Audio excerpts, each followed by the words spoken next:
Hey everyone, Wyduck here again, this time with a set of replays from Group D of the WCS Season 2 Finals. And this time on Star Station, spawning in the bottom right as the Blue Terran, we've got Team Acer's MMA. And his opponent and teammate, unfortunately, in a lot of regards, spawning in the top left as the Red Zerg, playing as Toss Imba. A lot of players might agree with that. We've got Team Acer's Scarlett.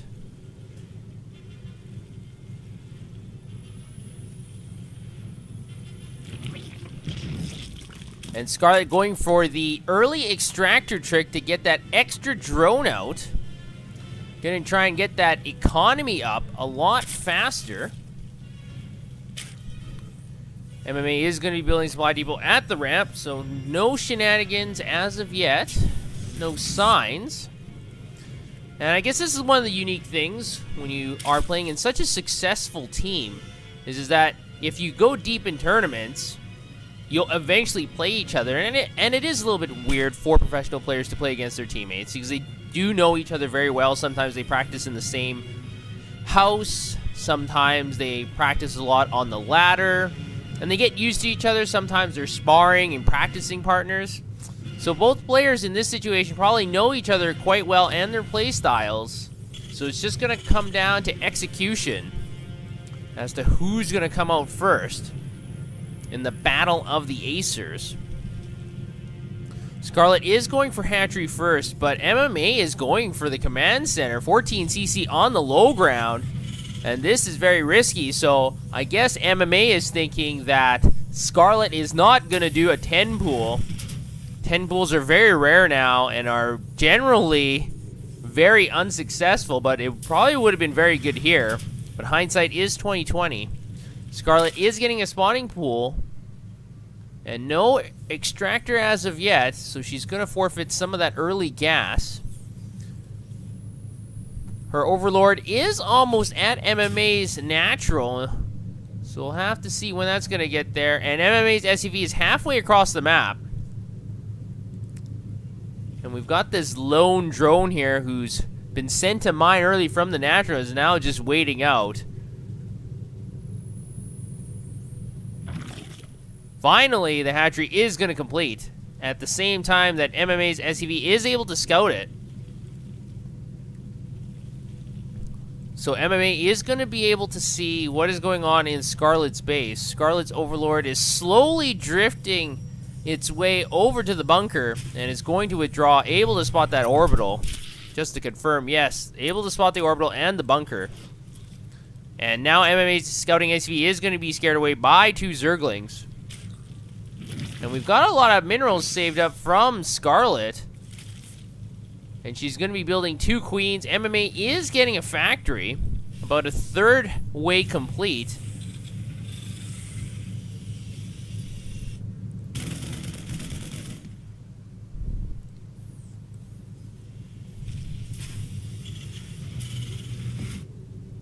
Scarlett generally regarded as one of the better non-Korean players, and is actually living in Korea, and that would be one of the reasons why she's doing so well. She claims that when you play on Korean ladder, if you do a small mistake compared to, say, the European or American ladder, you can still win in a lot of cases, but in Korea, generally you just get punished and you lose, and so you have to elevate your game. And I think that's why Naniwa's had so much success and why Scarlett's having so much success now, because they're both living and practicing in Korea, and the level of play is much higher.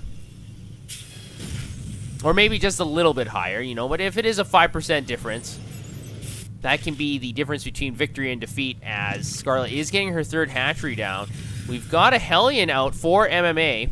Going to be scouting with that Hellion and still building two more as well. He's getting a starport and an armory behind this. I don't think that this is a sign for Hellions, or I'm sorry, for Hellbats, but who knows.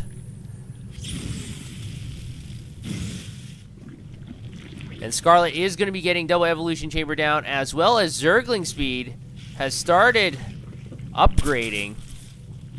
So it's going to be very difficult for these Hellions to get a run-by into the natural or the main. The entranceway here is pretty blocked quite well. MMA is going to force it anyway, able to get up the ramp, and now there's 3 Hellions loose in the main base. There is a Queen here and a Zergling reinforcing. One of the drones does go down. Another drone does go down again. Able to kill 3 drones, a total of 5 drones for the price of 3 Hellions. It's an okay trade. So, not entirely a loss for MMA or Scarlett. It's about even in my opinion, losing 300 resources in army supply and 250 in harvester supply. So no one came out ahead. 1-1 is upgrading for Scarlett. So Scarlett is going to have the upgrade advantage, it looks like. And double engineering bay is almost completed for MMA, but he will be slightly behind. Stimpack has already been started. And the reactor is getting connected to the starport. So both players are settling into their style of play. We've also got a Baneling's Nest for Scarlett. And I'm really worried for MMA because he doesn't have a lot of army supply. He does have 4 Hellions though, but they don't have Blue Flame, but Hellions still eat up Zerglings very well. The Hellions, or the Hellbats, are eating up those Zerglings. All the Zerglings are burned to a crisp. There's a few left here, and MMA is going to retreat with 1 Hellbat. But when you're doing Hellbat drops, your priority is not burning Zerglings. Your priority is to get some of those drones. But unfortunately for MMA, it was not successful. You take a look at resources lost and the amount of drones killed. He did not kill any drones in that Hellbat drop, so very unfortunate.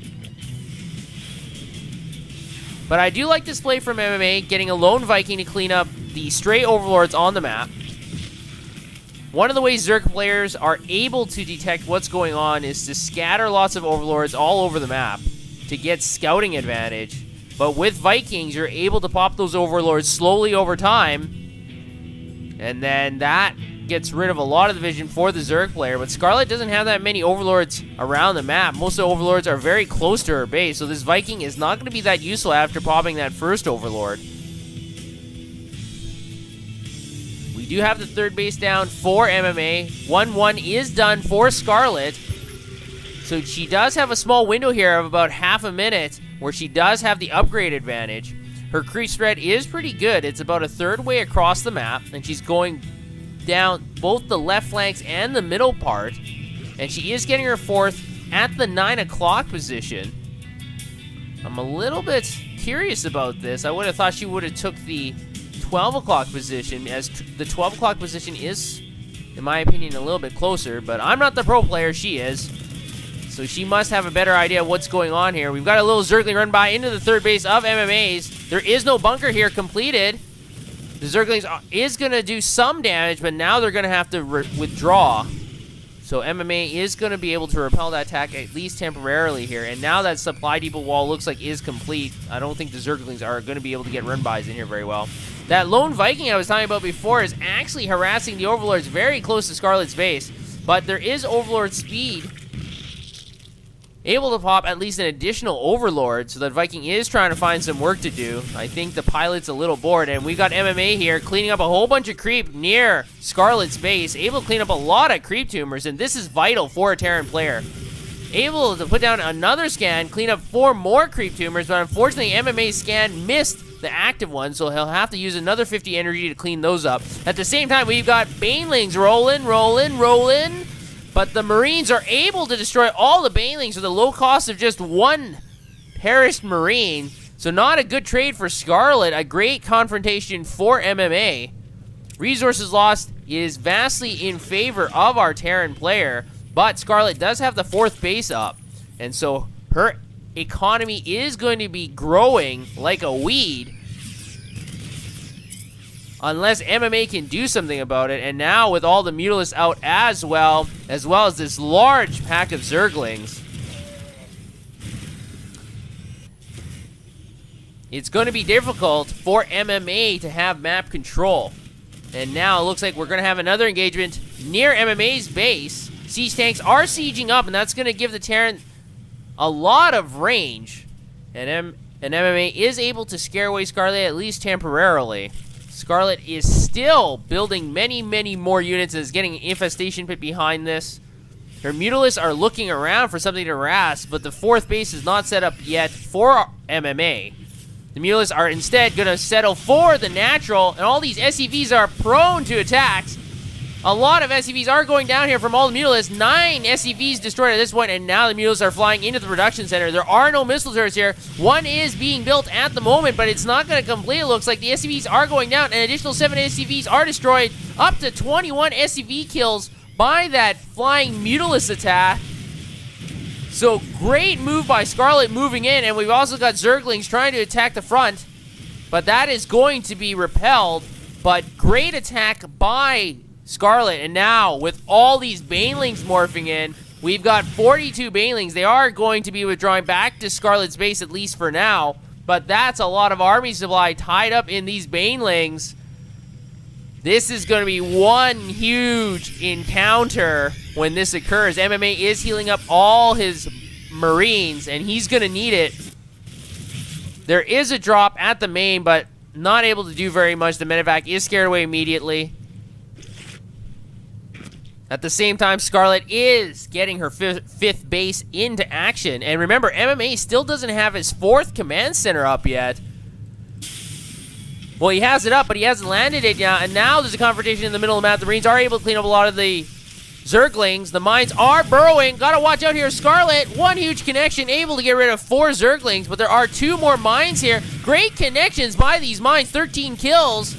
But it doesn't look like it's going to be enough. There's just so many Banelings just rolling in here. Now the Thor is going to try and retreat with these Marines and medics. But the balls of death, the acidic death is still rolling in here. Siege tanks are picking them off one by one. So are the Mutalisks, though. And the Mutalisks are able to clean up and focus fire down those tanks. But Mutalisks on Stimmed Marines is not a very good deal for the Zerg player. And now Scarlett is going to withdraw into the natural, pick off a few more SCVs before finally retreating once again. The supplies are evening at the same time. We've got a little bit of harassment at the 3rd and 4th bases of Scarlett. She's going to be able to clean this up with all her reinforcements of Zerglings, but we still got this lone Marine with 6 kills, so great investment just hanging out at the Zelnaga Tower on the high ground. These Zerglings are going to have to reroute themselves. The Mutalisks will instead clean that up, and MMA is going to move out to the center of the map, able to put down a scan, clean up a lot of that purple gook.